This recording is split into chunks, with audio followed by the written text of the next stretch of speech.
प्रधानमंत्री नरेंद्र मोदी 22 अगस्त यानी कल से दक्षिण अफ्रीका और ग्रीस की 4 दिवसीय यात्रा पर रहेंगे। 22 से 24 अगस्त को दक्षिण अफ्रीका के जोहानिसबर्ग की 3 दिवसीय यात्रा के दौरान पीएम मोदी दक्षिण अफ्रीका के राष्ट्रपति मातामेला सिरिल रामापोसा के निमंत्रण पर 15वें ब्रिक्स शिखर सम्मेलन में भागीदारी करेंगे। 2019 के बाद उनका ये पहला व्यक्तिगत शिखर सम्मेलन होगा। प्रधानमंत्री ब्रिक्स शिखर सम्मेलन के बाद विशेष कार्यक्रम ब्रिक्स अफ्रीका आउटरीच और ब्रिक्स प्लस संवाद में भी भागीदारी करेंगे। इस सम्मेलन में दक्षिण अफ्रीका द्वारा आमंत्रित अन्य देश भी शामिल होंगे। इस यात्रा के दौरान पीएम मोदी वहां मौजूद कुछ नेताओं के साथ द्विपक्षीय बैठक करेंगे। दक्षिण अफ्रीका की यात्रा के बाद प्रधानमंत्री मोदी ग्रीस के प्रधानमंत्री किरियाकोस मित्सोताकिस के आमंत्रण पर इसी महीने की 25 तारीख को ग्रीस का आधिकारिक दौरा करेंगे। पिछले 40 साल में एक भारतीय प्रधानमंत्री का ग्रीस का ये पहला दौरा होगा। पीएम मोदी यहां अपने समकक्ष के साथ संबंधों को और प्रगाढ़ बनाने के उपायों पर चर्चा करेंगे। भारत ग्रीस की कारोबारी हस्तियों और भारतीय समुदाय के साथ भी बातचीत करेंगे। भारत और ग्रीस के सभ्यतागत संबंध हैं। ये संबंध समुद्री यातायात, रक्षा, व्यापार और निवेश समेत लोगों से लोगों के संबंधों जैसे क्षेत्रों में सहयोग के जरिए हाल के वर्षों में मजबूत हुए हैं। और प्रधानमंत्री नरेंद्र मोदी दक्षिण अफ्रीका में मंगलवार से शुरू होने वाले 15वें ब्रिक्स शिखर सम्मेलन में शामिल होने के लिए 22 से 24 अगस्त तक जोहानिसबर्ग में रहेंगे। प्रधानमंत्री मोदी ब्रिक्स और आमंत्रित देशों के साथ ही विश्व नेताओं के साथ भी बातचीत करेंगे।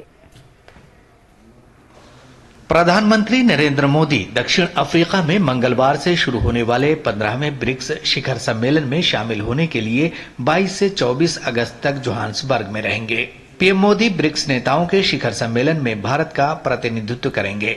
ब्रिक्स प्रमुख उभरती विश्व अर्थव्यवस्थाओं ब्राजील, रूस, भारत, चीन और दक्षिण अफ्रीका के समूह का प्रतिनिधित्व करता है। इस वर्ष के शिखर सम्मेलन का विषय ब्रिक्स और अफ्रीका पारस्परिक रूप से त्वरित विकास के लिए साझेदारी, सतत विकास और समावेशी बहुपक्षवाद है। प्रधानमंत्री मोदी ब्रिक्स और आमंत्रित देशों के साथ ही विश्व नेताओं के साथ भी बातचीत करेंगे। प्रधानमंत्री मोदी का जोहानिसबर्ग दौरा 2 वजह से अहम होगा।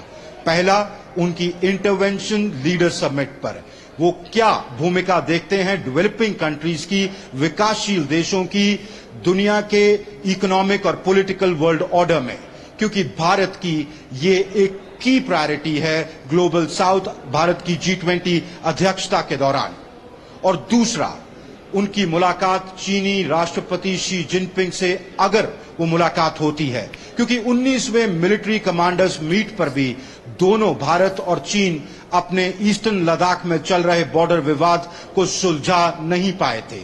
तो दुनिया की खास नजर होगी कि क्या राष्ट्रपति शी और प्रधानमंत्री मोदी की यह मुलाकात दोनों देशों के रिश्तों में कुछ गर्माहट ला पाएगी कि नहीं।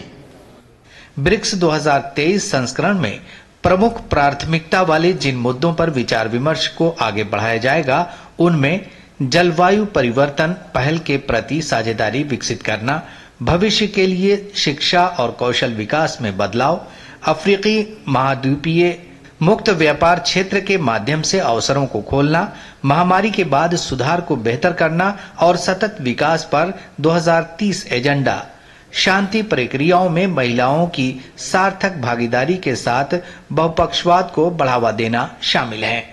2019 के बाद पहली बार ब्रिक्स नेता एक मंच पर बैठेंगे। भारत ब्रिक्स को वैश्विक संतुलन, विविधता और बहुलता का एक अहम मंच मानता है।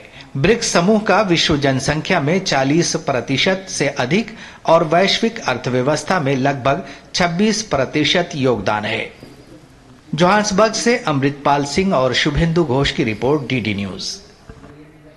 और जोहानिसबर्ग में ब्रिक्स देशों की 15वीं बैठक कल से शुरू होने वाली है। इस बैठक पर चर्चा करते हुए हमारे संवाददाता ने भारत के शेरपा दमू रवि से खास बातचीत की। जानना चाहेंगे सबसे पहले कि पेंडेमिक के बाद ये पहला इन पर्सन लीडर समिट का आयोजन हो रहा है, कितना महत्वपूर्ण ये बन जाता है और फोकस क्या होगा इस समिट का? फर्स्ट टाइम कोविड के बाद सारे leaders physically in person meet हो रहा है। एक मेरे ख्याल से एक बहुत बड़ा मौका है। इस समिट में 2 चीज़ों इम्पोर्टेंट एजेंडा पर है। एक तो है ब्रिक्स एक्सपेंशन के बारे में बात करेगा और दूसरा है करेंसी नेशनल करेंसीज के बारे में बात करेगा। ये दोनों आइटम्स एजेंडा पर है और लीडर्स को एक मौका मिलेगा कि इसके ऊपर डिस्कस करें और उसके सोल्यूशन निकले। सर, हम ब्रिक्स की अगर परिभाषा देखें तो ये ग्रुपिंग है इमर्जिंग इकोनॉमीज, डेवलपिंग इकोनॉमीज का। तो आर्थिक मुद्दे क्या होंगे जिन पे खासा फोकस रहेगा इस एडिशन में? ब्रिक्स एक प्लेटफॉर्म है इमर्जिंग इकोनॉमीज को, लेकिन इमर्जिंग इकोनॉमीज और डेवलपिंग कंट्रीज की एजेंडा और थिंकिंग एक ही है। और ब्रिक्स के देशों का जो चर्चा हो रहा है इसमें सालों से हो रहा है कि इकोनॉमिक एक्टिविटीज़ को बड़ा करने के लिए और ग्लोबल साउथ को आगे करने के लिए। लेकिन जो ब्रिक्स देशों की जो भी है टेक्नोलॉजी है, कैपिटल है और उसके स्किल्स है, सारे मिलके डेवलपिंग साउथ को, ग्लोबल साउथ को हम थोड़ा स्ट्रॉन्ग करें, मजबूत कर सके। अगर हम ब्रिक्स की थीम की बात करें तो ब्रिक्स और अफ्रीका के सहयोग की बात की गई है। किस तरीके से इस सहयोग को आगे बढ़ाया जाएगा और भारत की भूमिका इसमें क्या होगी? इंडिया का जो लो कॉस्ट सॉल्यूशंस है तो हमने सक्सेसफुली इंट्रोड्यूस किया इंडिया में, और प्राइम मिनिस्टर साहब के विजनरी अप्रोच से सक्सेसफुली इंट्रोड्यूस किया। मेरे ख्याल से अफ्रीकन देशों के लिए अच्छी तरह हम उसको यहाँ पर इंट्रोड्यूस कर सकते हैं। और ये लो कॉस्ट सॉल्यूशंस है।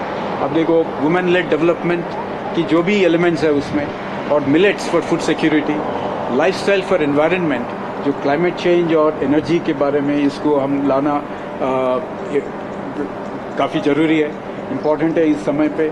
और ये करेंसी, नेशनल करेंसी, जैसे प्राइम मिनिस्टर साहब बोलते हैं हमेशा, इंडियन रूपी को हम इंटरनेशनली ले आना है, उसकी इस्तेमाल करनी है ट्रेडिंग में। तो ये एक अच्छी तरह मौका मिल गए कि ब्रिक्स कंट्रीज में भी ये चर्चा हो रहा है। ये थी खास बातचीत श्री दामू रवि के साथ, जो भारत के ब्रिक्स शेर्पा हैं। हमने बात की क्या थीम्स होंगे इस ब्रिक्स समिट के और क्या भारत की जो प्राथमिकताएं होंगी, प्रायोरिटीज होंगी, उनके बारे में। कैमरा पर्सन अंकित रावत के साथ शुभेंदु घोष, डीडी न्यूज के लिए जोहानिसबर्ग में।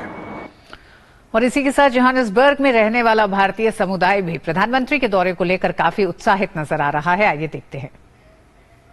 I give a warm welcome to our Prime Minister Narendra Modi ji to the Rainbow Nation in South Africa. We are so proud of your leadership and you are such an inspiring leader. I am sure India will become superpower in this world. All citizens of India who has got roots in India should be proud of welcoming our Prime Minister to South Africa. We are also very grateful to the Prime Minister of India for visiting South Africa. He is a role model of the world and he inspires everyone in this world. We hope he has an excellent stay and successful trip in South Africa. Indian diaspora के साथ ही दक्षिण Africa के पूर्व cricketer भी प्रधानमंत्री मोदी के स्वागत को लेकर उत्साहित है। दक्षिण अफ्रीका के पूर्व क्रिकेटर गैरी कर्स्टन ने कहा है कि वे आगामी ब्रिक्स शिखर सम्मेलन में पीएम मोदी के स्वागत को लेकर काफी उत्सुक हैं। Dear Prime Minister Modi, it is my privilege to welcome you and your delegation to South Africa.